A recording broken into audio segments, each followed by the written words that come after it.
I think it is very, very important that people do have as widespread a discussion around this as at all possible, and obviously that is a big important task for the Assembly in the weeks and months ahead. In terms of Goretti speaking, I mean, I know I've shared a platform on more than one occasion with Goretti, so very, very expert in this wider field, and it's important to listen to people who have expert knowledge in this. And of course, the whole purpose of these events is to exchange knowledge and exchange experience. So it's about really everybody doing their best to get up to speed on the issues and get as much information as at all possible. And my role as a chair of the committee, I mean, I have to kind of, speaking as a chair, obviously, man, be very neutral in terms of just setting out what the committee is actually doing, the process that we're involved in, and that doesn't obviously relate to any particular person or member or party view in that. And obviously, there are a number of parties, in fact, all the parties in the Assembly are on the committee, and they will all take their own counsel, they'll all take their own decisions, they'll all decide themselves how they will approach the bill, what their view of it is. Some of that you have heard, some of it you have probably heard misrepresented in the media. I know some of what I've said in the media, I believe some of it's been misrepresented, but that's another day's discussion. What we're doing as an Assembly committee with the bill, as Robert said, has already passed the second stage, and that means that the general principles of the bill have been endorsed or accepted by the Assembly. And I suppose for me anyway, I think it's important to record the fact that all the parties, and I think probably virtually every speaker in the course of a 10 or whatever hour debate last week outlined a number of their respective concerns. So at the very, very least, you now have a record of some of the concerns that have been expressed across the Assembly. So that gives you an idea that even though the bill went through a second stage, everybody who spoke seemed to have a difficulty with some aspect of that. And again, as I say, what happens within the legislative process, it is now at committee stage for consideration, and that means that the DSD committee has 30 working days. Now, that takes us, I think, in total, when you take the Halloween and all the rest, although the committee has decided that will not be taking the holiday, I think, and I'm not sure what the recess period is, a few days or a week or whatever. That's not happening with the DSD committee this year. We're working through. So our final date, as it stands at the moment, will be the 27th of November, by which time we will have completed the committee stage. We'll have completed and signed off on our report. Now, that's always open to the committee to look for an extension of that time. Whether the committee does, whether it agrees with that, is another discussion. But at this moment in time, what we are doing as a committee, we're working to the end date of the 27th of November, by which time we will produce a report and forward that into the Assembly for obviously there'll be another discussion on that, because the legislative process, I've said, goes through a number of stages. I'm sure most of you are aware of that, but I'm just kind of thinking it's important to put it on the record. So committee stages are already on their way. We had the debate last week, which went on at 12:30 or whatever time it ended at night, and then the committee was then in on 10 o'clock the following morning, right through the day, starting the process of having the department officials in and explaining to the members what the intent is behind each of the clauses. So, as people are know, there's 134 clauses, I think, and 10 or more schedules.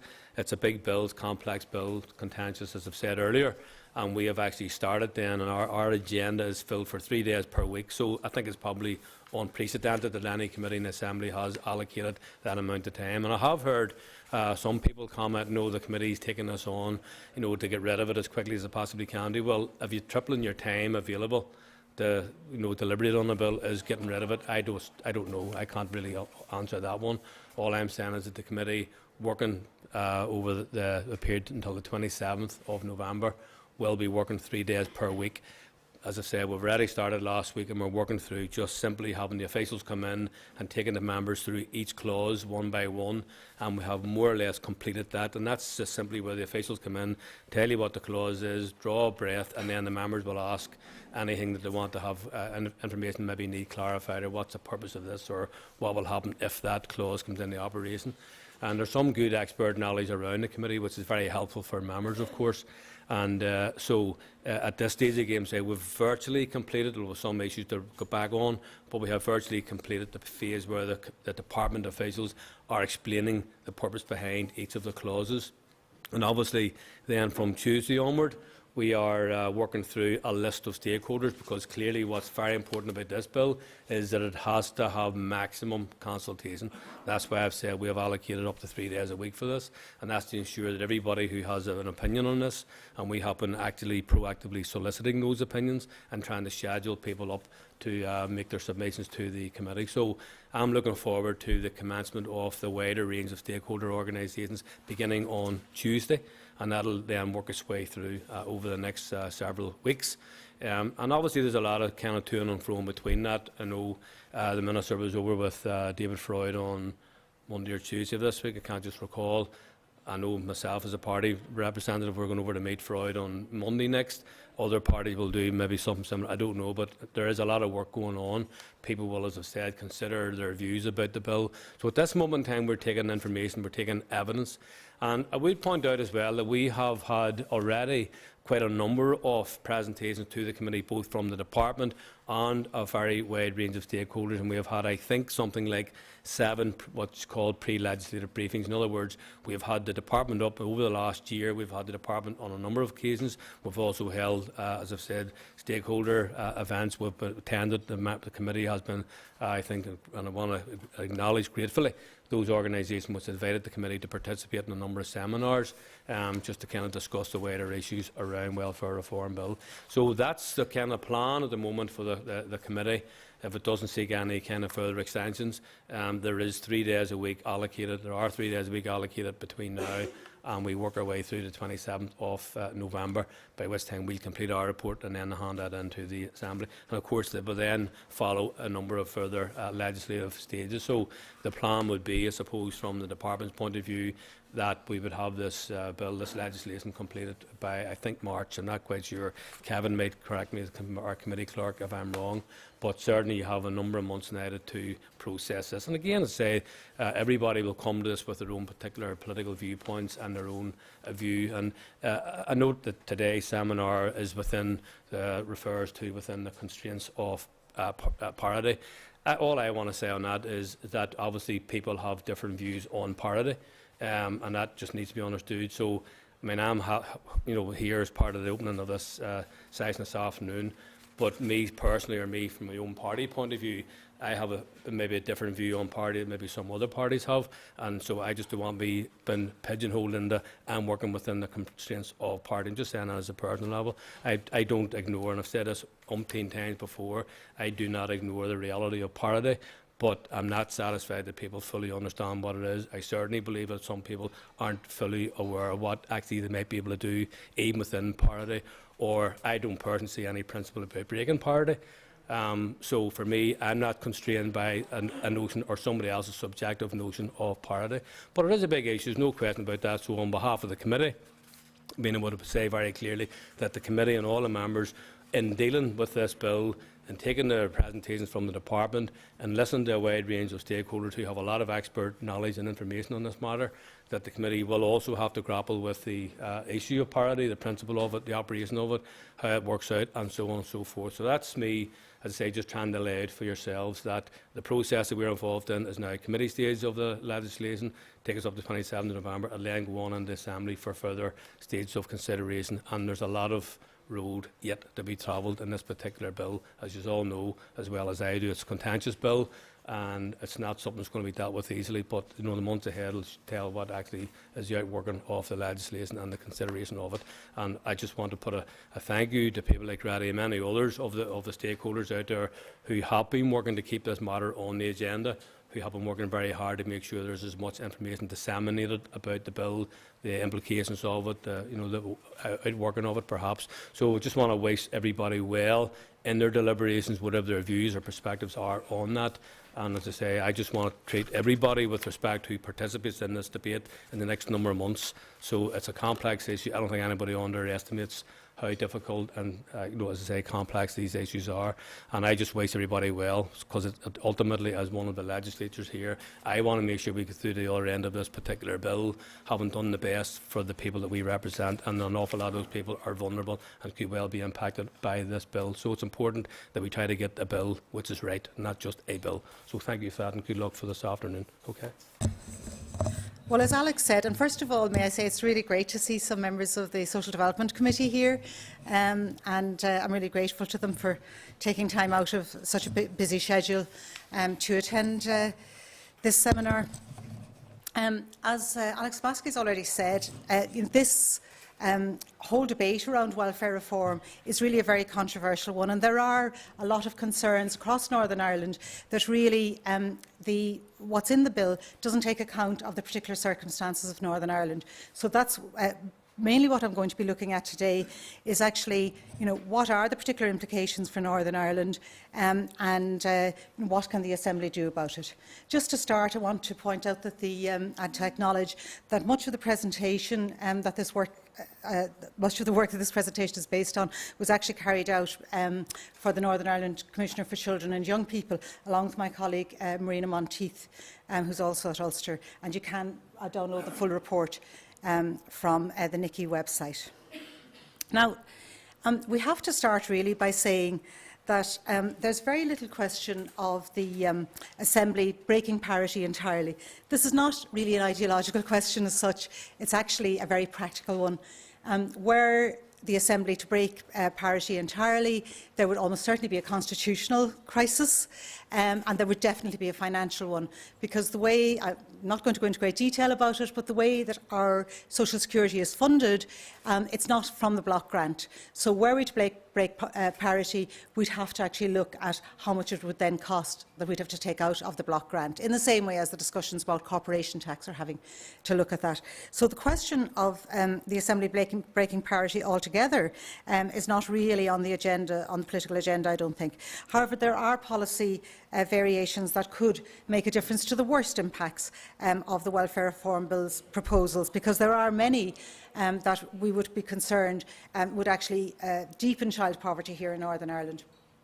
Now, this quote here from the Northern Ireland Act of 1998 is one that actually we should all learn by heart, because what it tells us is that while within the system of social security we're expected to have a single system, nonetheless it's very clear from this section of the Northern Ireland Act that our Department of Social Development Minister does actually have a right to have slight differences to the social security system within Northern Ireland, and merely has to consult with the Secretary of State for Work and Pensions, rather than to ask his permission or to ask the Prime Minister's or the Treasury Minister's permission. So let's just kind of get that out of the way to start with. That's what the legislation says, so we could go forward with our discussions on that basis. As I say, however, there is a prohibitive cost to doing what I'm sure all of us would like to do, which was to decide not to introduce universal credit at all. I acknowledge, by the way, that if universal credit were to be brought in at a time of economic boom, when there was a lot of jobs and a lot of well-paid jobs, it has the potential to lift maybe 10,000, maybe even more children out of poverty. But of course, this is not a time when there's a lot of jobs around the place, and actually all of the economic forecasts suggest that it'll be some time before there's a lot of jobs around again. So therefore, at the moment, the implications of universal credit are not so good. But the fact that we can't decide not to introduce universal credit doesn't mean that we can't have, for example, elements of the rules around how universal credit works that will be different in Northern Ireland than in Britain. And one of the things that I want to do is to look at some of those possible changes. And here's why I want to look at some of those possible changes. This graph actually comes from a report from the Institute for Fiscal Studies, a London-based organisation which would generally be supported by the Conservative Party. So, it's seen to be very, very sound statistically. And if you look here, you can see that actually the people who are going to lose most money, because these are the people who are losing money with the benefit reforms that are being brought in by the Welfare Reform Bill, you can see that it's actually people with children, particularly people who are unemployed with children, who are going to fare worst, but actually people who are single earners, who are working, and lone parents who are working, whose children are also going to see a major drop in their income over the coming years, and that's on top of the drop in income that a lot of people have already seen, and of course rising prices for basics like food. So it's with that kind of economic background that we continue this. So the question is, why is Northern Ireland being so badly hit, and why is it that it's households with children who are set to lose the most? The first one is that benefit rates for everybody are really starting to reduce because they're going to be uprated by using the consumer price index rather than the retail price index, and it is generally accepted that that's normally going to be lower. Last year, just as a blip, it was the same, and everybody now quotes that at you. But if you look historically, then it's more likely to be a lot less, and therefore the real value of benefits is coming down year on year. Contributory employment and support allowance is to be time limited to 1 year. At the moment, it's something that people can continue to claim. Many of the people who would be on contributory employment and support allowance will have a partner who's in work. Once their time on contributory employment and support allowance finishes, they will then have that ESA will then be means tested, and if they have a partner who's in work or if they have savings, that'll go, and that would be a loss of about £100 a week to those households. It's also the case that many of those who are in the work-related activity group, who are the majority of ESA recipients, will lose ESA altogether due to means testing when that's introduced.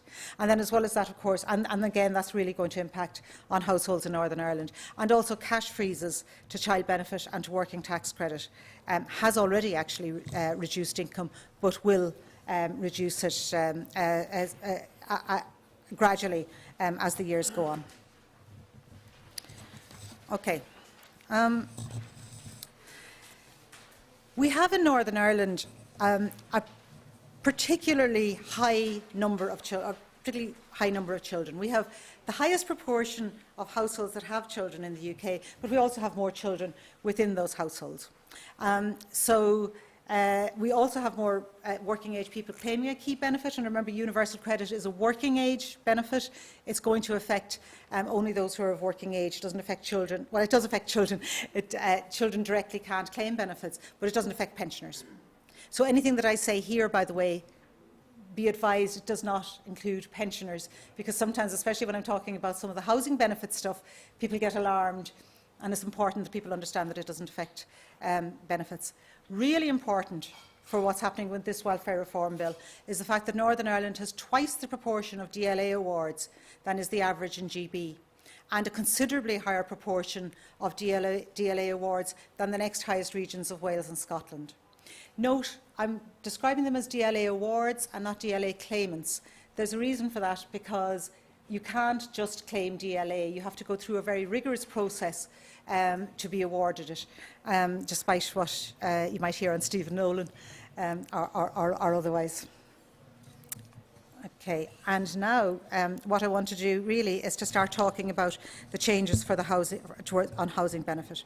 Because over the last 2 years, there have been a number of changes already brought in relation to housing benefit that really threatens the stability of families with children, especially families with children, especially owner-occupiers, for example, who've lost their jobs in the recession, families in the private rented sector, and now if this some of the provisions in this welfare reform bill go through, it will also start to affect families who live in social sector housing. And the changes that in housing benefit that have already been introduced mean that some families with children are starting to lose their owner-occupied houses. It's already the case that Citizens Advice Bureau and housing rights people will tell you that they are seeing people who are getting notices, court orders, etc., that actually, because they can no longer pay even mortgage interest, that actually the mortgage lenders are taking steps to repossess their house, which is really, you know, a very concerning situation. And it's also the case that people who live in the private rented sector were already in 2009 having to find an average of £20 a week out of their already meagre benefits to subsidise rents to the private rented sector. And I'm going to talk a little bit in a moment about the private rented sector.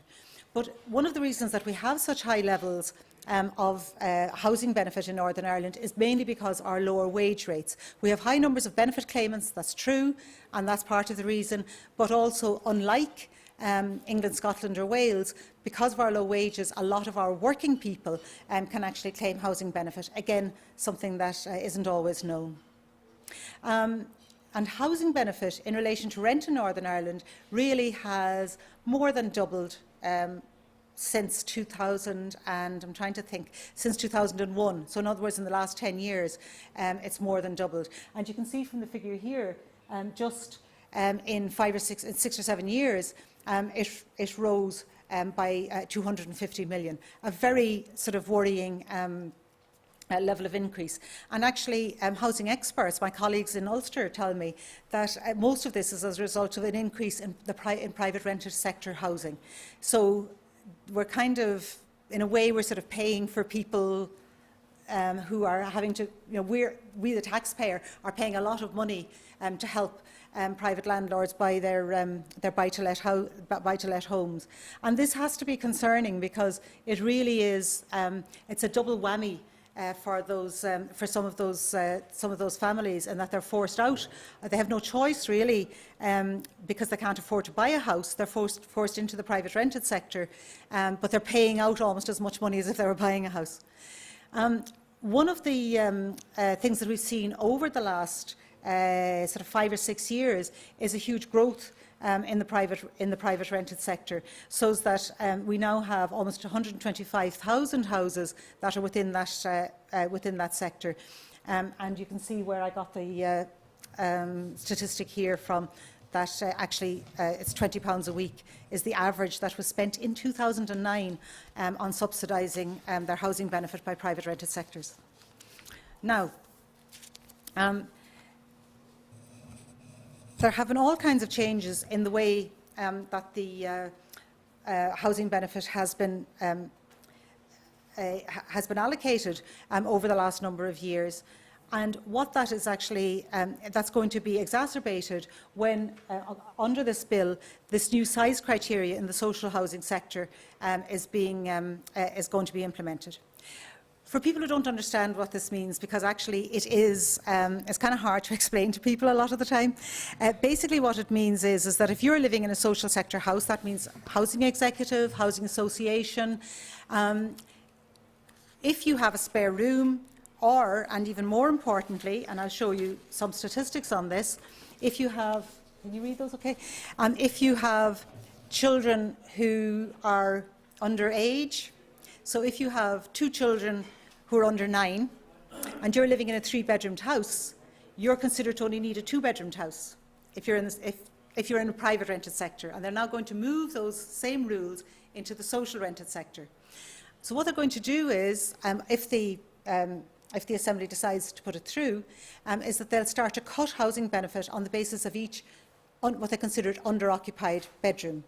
Now there's a real problem here, because this table that we have here, which is just taken directly from the Northern Ireland Housing Executive's Housing Condition Survey, as you can see, within homes that are rented from the Housing Executive, there are an awful lot of them that are what they call above the bedroom standard, meaning that there are more bedrooms than there are people who need the bedrooms. Actually, let me rephrase that. There are more bedrooms than the rules say should be needed. And that's a very, very important point, because many of these, especially these ones here that are one above standard, they're likely to actually be enough people in the house to more than occupy all of the bedrooms, but the rules say that because the children are the same gender or the children are under the age of 9, that therefore they should be sharing a bedroom and they don't need another one. They also assume that all couples sleep together every night, which in my experience is not always the case, especially if one of them snores a lot. And there's also, of course, the question of disability. So there is actually provision to allow an overnight carer for one of the partners, one of the adults in the house who has a disability, but there's no provision to allow an overnight carer for a disabled child. Now, we know that there are many families who are caring at home for children who have, very grave medical needs and who occasionally have to have an overnight carer in. What they're supposed to do is really unclear at the moment. So the question then is, really, what can the Assembly do in terms of thinking through the changes in housing benefit? And certainly I think that the first thing that the Assembly needs to consider is to ask the DSD to work with mortgage lenders. This is a very, very simple point, but just to work with them to explore ways in which families can remain in houses that are being repossessed, especially given the state of the housing market at the minute. The chances are that that house would lie vacant anyway. This is being done in the south of Ireland. I can't see why it can't be done up here. The Scottish Executive has similarly suggested that it wants to work with mortgage lenders in order to do this. It's a matter of, the bank takes repossession, then they rent it back to the people who had been in it in the first place, or DSD can actually work through the co-ownership process so that actually the housing executive or a housing association could become co-owners of the house with the bank, and that way leave the family in the house. The other thing, and again, this is none of these, or most of these aren't my ideas at all. This is coming again from the Scottish Executive. The idea of actually the DSD working with mortgage lenders and landlords to bring down rents in the private rented sector through reductions in what they call rent-to-mortgage ratios, which are demanded by the banks. I can't say for a moment I understand all of these things, but as I understand it, the idea is that if you're supposed to pay your bank back £100 a week on a buy-to-let mortgage, the bank will actually say that you need to get £125 a week in rent in order to have that 25% cushion. The Scottish Executive suggested that actually private landlords and mortgage lenders could actually take their little share of the hit in terms of the economic crisis by bringing down that ratio and actually thereby reducing private rents. Now, there are some actions that, if the Assembly were to carry them out, that they would have to be costed. So, for example, I think that in terms of a whole range of things, in terms of social justice, in terms of reducing the social problems that we have, in terms of avoiding a deepening of child poverty, and especially in terms of avoiding homelessness, that we have to look in great detail at what's been called colloquially as the bedroom tax. One thing that the Assembly could do is to decide not to introduce it at all. That would need to be costed. They could also decide that they wouldn't introduce it until there's housing stock to meet the needs of those who are in these so-called under-occupied homes. So therefore it would be a more temporary cost.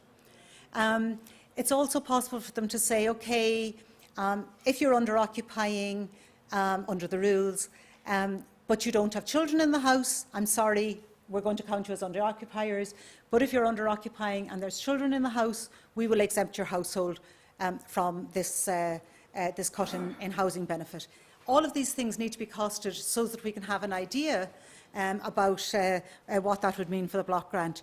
The other suggestion that has come from Advice NI, for example, is to defer under-occupancy penalty where the tenant is willing to relocate, but where there's no suitable accommodation available for them. Again, that would need to be costed.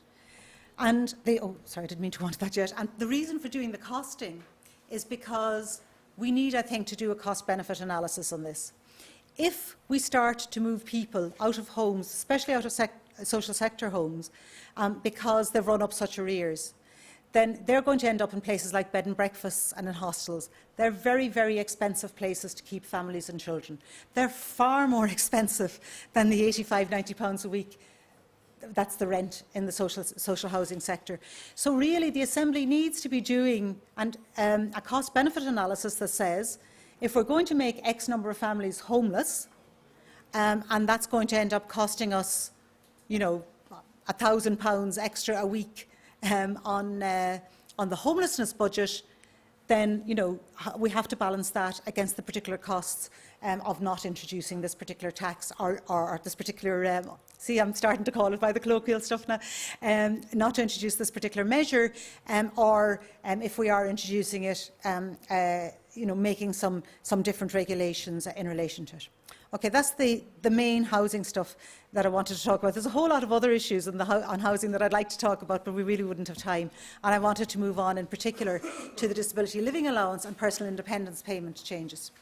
Now, the intention, according to the Westminster Government, the intention of the move from disability living allowance to personal independence payment is really clear.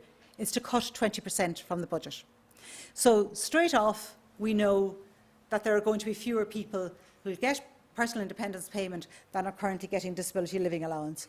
And again, the Westminster Government has made it clear that those who are receiving DLA for reasons of mental ill health will be the main target as far as they're concerned for people who are not going to be receiving anything under the new payment.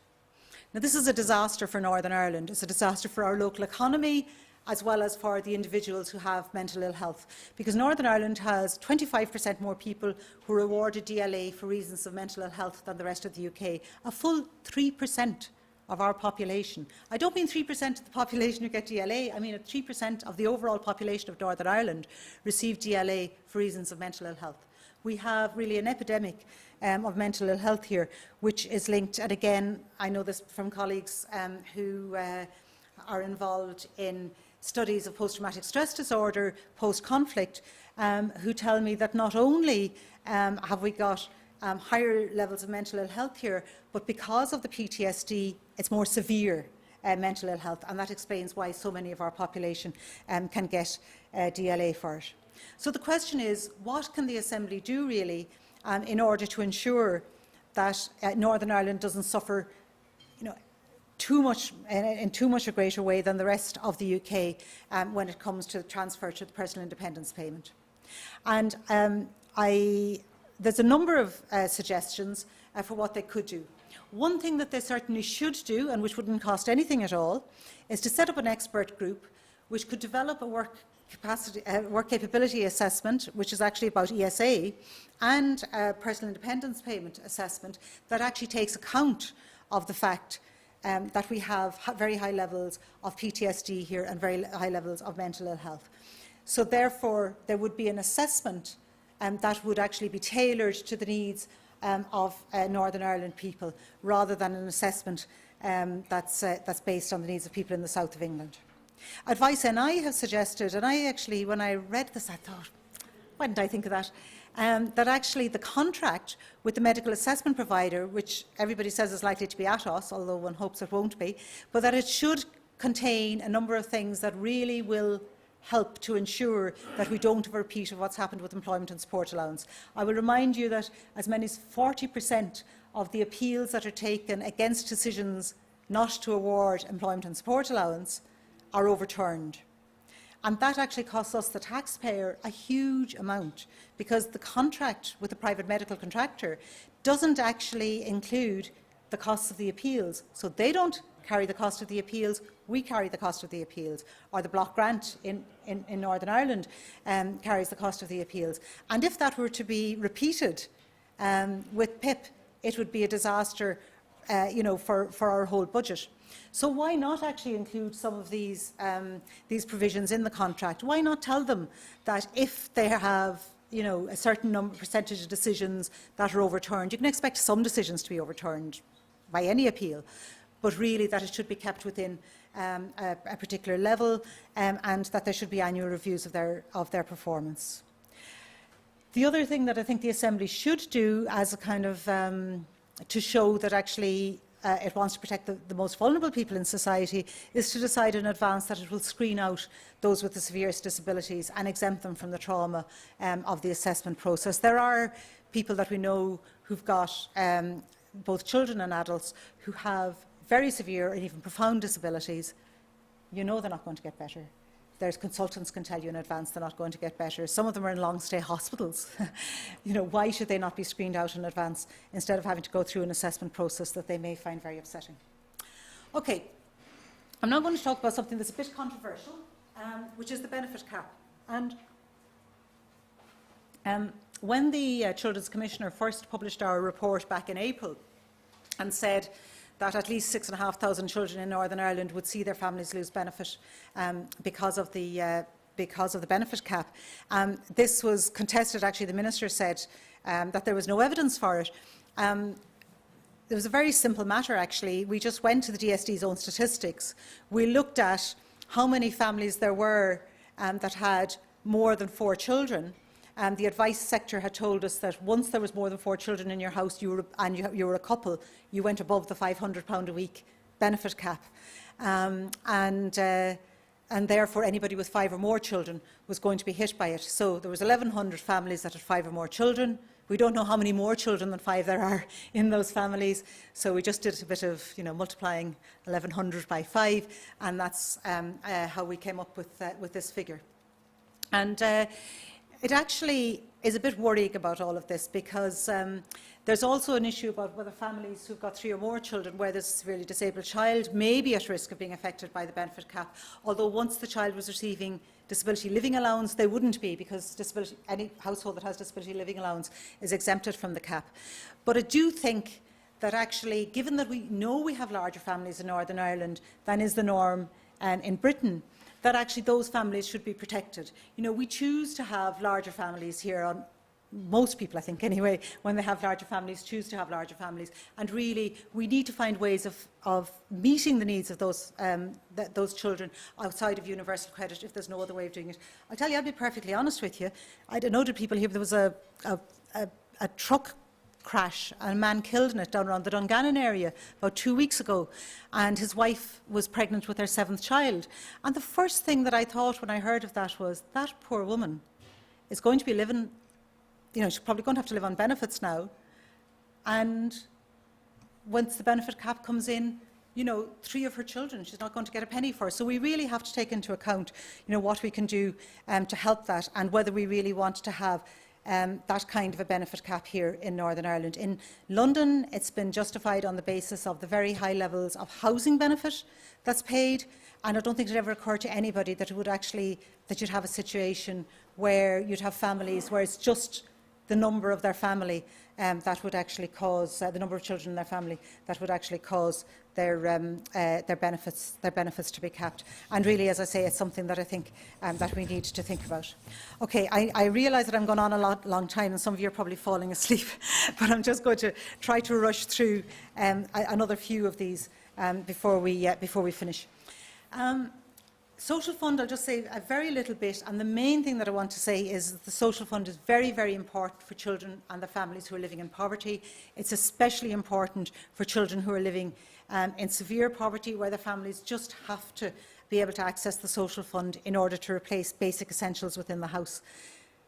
We really need the Assembly, when it is deciding on what it's going to do with the social fund, to make sure that the money is ring-fenced, because if it's not ring-fenced, Lord knows where it'll go, but also they need to make sure that there's enough money allocated to meet the basic material needs of families, and especially families with children, and to ensure that there's an effective review or appeals mechanism process in place. And the reason that I say that is because we know that at the moment that over 50% of appeals of social fund decisions are actually reversed. So over 50% of people who have their social fund applications turned down have that reversed, and they're given the grant on appeal. So it's important that there is a decent appeal procedure.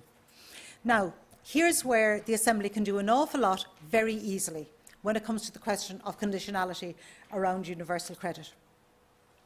At the moment, it's the case that the Assembly already has put in place changes about conditionality for job seekers allowance regulations for lone parents, for example. So there's nothing new to this. This is a kind of way of stretching parity, that there would be nothing new to it. At the moment, what's in the bill suggests that if somebody is sanctioned for for not turning up for a work-focused interview, for not turning up for a job interview, for refusing to take a job, that they will they'll have a sanction of 3 months in the first instance. It can then be a year, and it can then be 3 years, up to 3 years of not having any benefits at all. And the problem with that in a region where you have lots of people with mental ill health is that sometimes when people don't turn up to work-focused interviews, it's not because they couldn't be bothered, it's not because they don't want to work, but it's because they're very ill. And they have got up in the morning and they may be extremely depressed. Actually, I said they've got up, maybe they haven't got up, and they just haven't opened their post. Or they've opened their post and they just can't deal with it. And so really in an area where we have, in a region where we have such levels, high levels of mental ill health, that has to be taken into account. And those who have acknowledged mental health problems really need to be given a different kind of sanctions regime, a different kind of conditionality, rather than what's in the bill at the moment. And as I say, that can be done very easily. The same goes for our lack of accessible and affordable childcare. As I said already, in the current GSA regulations here in Northern Ireland, unlike anywhere else in the UK, it says that a lone parent can only, can only be should only be forced to take a job if it's in, quote, the best interests of her child, and that she can refuse to take that job if it's in the best interests of her child. That has to be something like that has to be in the universal credit regulations as well. And a point that many parents who are living in disadvantaged areas have made, as I've been going around the whole of Northern Ireland doing these kind of seminars, is that at the moment they are allowed to work only school hours, only within school hours, up to when the child is 13. And they say to me, well, hang on a second, you see the estate that I live on? Actually, it's when they turn 13 that you really need to start keeping an eye on them, especially if they're a boy, because it's when they turn 13 that you have to worry, are they going to fall in with the wrong crowd? You have to worry whether they're going to school and stuff like that. And they argue that actually, until the children are at least 16, that they should be allowed to work only during school hours. Very small things, but can make a huge difference to people on the ground. Okay, so the question of how far the Assembly can go is also a really important one, and it's really the one that I'm going to finish on. And as I've said earlier, nobody's suggesting for a moment that we break parity altogether and bring the kind of costs on the taxpayer here that we just wouldn't be able to carry. But we know that it's almost certain that the Minister has Westminster's agreement to go to have fortnightly payments and to maintain direct payments to landlords. That is definitely something that everybody within the Assembly has argued for. And when you listen to the Minister talking, it's pretty clear that he already knows that at some stage he's going to tell us, guess what, I've got this for you, even though he may have had it already. And those are very important changes, undoubtedly. There's one other that actually I haven't got up here and I should have had, and it was, again, something that's brought up all the time at meetings around the country, and that is the question of who gets the single payment. Universal credit, I'm assuming that you all know enough about universal credit that my quick rush through it hasn't left you completely bewildered. But one of the things about universal credit is that the single payment of all of the benefits is going to one single individual in the household. This has caused a lot of consternation because we know that money that goes through the purse is spent on children. Money that goes through the wallet, no harm to all the men who are here, some of that will go to children, but it can't be guaranteed to go to children, and not as much of it will go to children if it goes through the wallet. The evidence is fairly clear on that. So really there's something very, very simple that the Assembly can do here. It can just say, whoever is the main carer for the children, when there's children in the household, they will be designated the person who gets the payment. It's a very simple thing. There's no questions of parity involved. There's no questions of discriminating against men, because you're only saying whoever is the carer. So if the man is the main carer, he gets the money. But since the situation is usually that the woman is the main carer, she would be likely to get the money. Like I say, a very, very simple thing to do. And I do think that it's important whenever MLAs are challenged in the Assembly about the cost of these kind of changes, is to point out that actually the Assembly is considering breaking parity in relation to corporation tax at a cost of hundreds of millions. So if there are less costly ways in which it can break parity and protect vulnerable families, then it ought to also consider that, especially since the cost in the long term anyway, I'd argue, may be less, since some of these reforms could lead to very costly social problems in the longer term. Thanks.